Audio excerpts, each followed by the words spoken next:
Pogo na nagpapanggap daw bilang call center sa Parañaque City na timbog ng mga otoridad kasama ang resibo. Walang gagalaw sa inyo. Matapos ma-rescue ang 164 na foreign nationals na napilitan umanong manlokot sa pamamagitan ng pakikipagkaibigan o pakikipagrelasyon online. Sunod ng kinumpiska ng mga operatiba ang gadgets at electronics na ginagamit daw para sa love scam.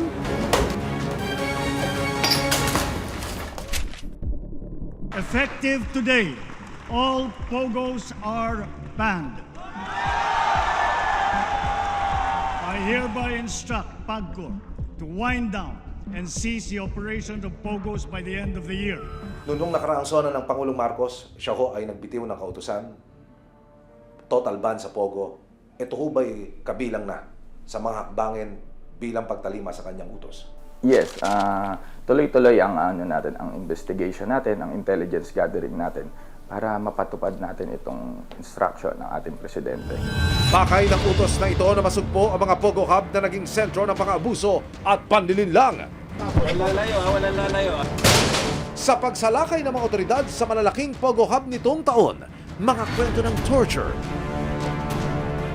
at human trafficking ang naisa publiko. Vietnamese, Chinese.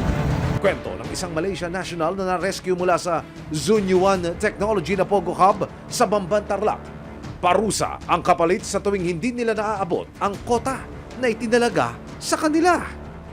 If you didn't hit the quota or anything, it will be punishment for them. Around 30, I think 300,000 yuan per month. I think it's 1 million pesos. Sa isinagawang operasyon ng CIDG, SPD, FU sa Manoy Pogo sa Parañaque, kasama ang resibo, na-rescue ang isang Pilipina na nagpakasakaling magtrabaho doon hindi bilang scammer kundi bilang translator ng kumpanya. Ma'am, pero alam mo na Pogo ito? Opo, aware po ako. Aware po ako, sir. Yung over ng salary po, medyo mataas. Kahit mga ilang buwan lang po, pwede na kami kasing magsimula kahit pa paano po. Yun lang naman po ang nagudyok sa amin para pumasok kami dito. Nagawa lang daw niya ito para sa kanyang pamilya. Babalik na lamang daw siya ngayon sa kanilang probinsya at doon maghahanap ng trabaho. Natatakot po siyempre po. Pero aware naman po kami talaga sa sinabi ng Pangulo. Yun lang yung kinakatakot namin. Kasi po, isa akong single mom, hindi ko po alam kung paano kami ngayon.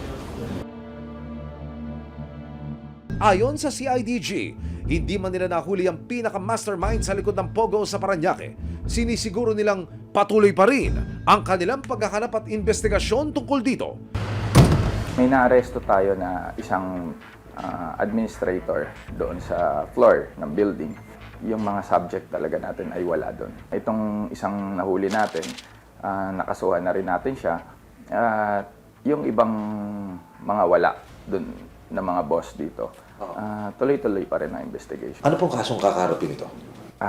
Nakasuhan natin sila ng human trafficking in relation sa RA 10175, cybercrime. Pagkatapos mahuli ang administrator, ma-rescue ang mahigit 100 foreign nationals at makumpiska ang mga computer bilang ebidensya. Dinala ang suspect sa Southern Police District Field Unit sa Taguig para pansamantalang i-detain habang i-turn over naman ang mga dayuhan sa Bureau of Immigration para sa document verification. Habang ipinatutupad ng mga alagad ng batas ang pagpapasara sa mga Pogo, August 21, kinumpirma ng pamahalaan na nakalabas na ng bansa ang dismissed mayor ng Bamban, Tarlac na si Alice Guo o Guo Ping na inihilalang may malaking papel sa pag-usbong ng Pogo sa kanyang lugar. Who allowed this travesty to happen? Para tayong ginisa sa sarili nating mantika. Nitong Huwebes, naharang na mga kawani ng Indonesian immigration ang kapatid ni Alice Guo at si Cassandra Ong na siyang itinuturong isa sa mga nasa likod ng Pogo Hub na Lucky South 99 sa Porac, Pampanga.